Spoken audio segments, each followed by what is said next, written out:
लोग अक्सर कहते हैं ना, जो चुप रहता है वो स्ट्रांग होता है। पर सच बोलूं, चुप रहने वाले लोग ही सबसे ज्यादा सफर करते हैं। और प्रॉब्लम ये है कि उन्हें खुद भी समझ नहीं आता कि उनके साथ हो क्या रहा है।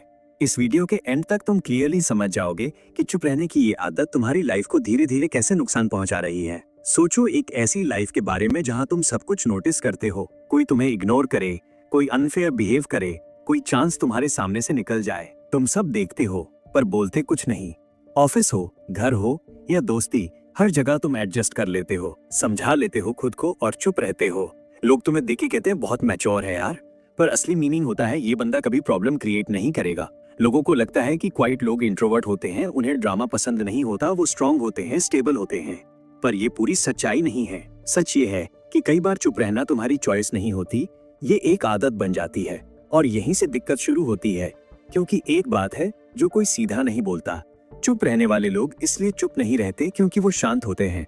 वो चुप रहते हैं क्योंकि उन्हें लगता है अगर बोले तो कुछ गलत हो जाएगा। हो सकता है बचपन में उनकी बात सुना नहीं गया, हो सकता है बोलने पर उन्हें डांटा गया, या फिर उनकी फीलिंग्स कभी इंपॉर्टेंट ही नहीं मानी गई। तो धीरे धीरे उनके दिमाग ने एक रूल बना लिया, अगर बोलूंगा प्रॉब्लम होगी, अगर चुप रहूंगा सेफ रहूंगा। अंदर का दिमाग बोलता है चुप रह ले, कम से कम झगड़ा तो नहीं होगा। पर यही सबसे बड़ा झूठ है। चुप रहना सेफ नहीं होता, ये धीरे धीरे जहर जैसा होता है। पहले तुम इग्नोर करते हो, फिर एडजस्ट करते हो, फिर टॉलरेट करते हो, और एक दिन ऐसा आता है जब तुम गुस्सा हो और समझ नहीं आता क्यों। तुम ज्यादा सोचने लगते हो, लोगों से दूर रहने लगते हो। तुम टूटते नहीं हो एक ही दिन में, तुम धीरे धीरे अंदर से खत्म होते हो। इसलिए क्वाइट लोग डेंजरस नहीं होते क्योंकि वो दूसरों को नुकसान पहुंचाते हैं, वो डेंजरस होते हैं क्योंकि वो खुद को ही नुकसान पहुंचा देते हैं। एक मोमेंट आता है जब तुम रियलाइज करते हो कि तुम्हारी लाइफ के बहुत सारे डिसीजंस तुमने खुद नहीं लिए, तुम्हारी साइलेंस ने लिए।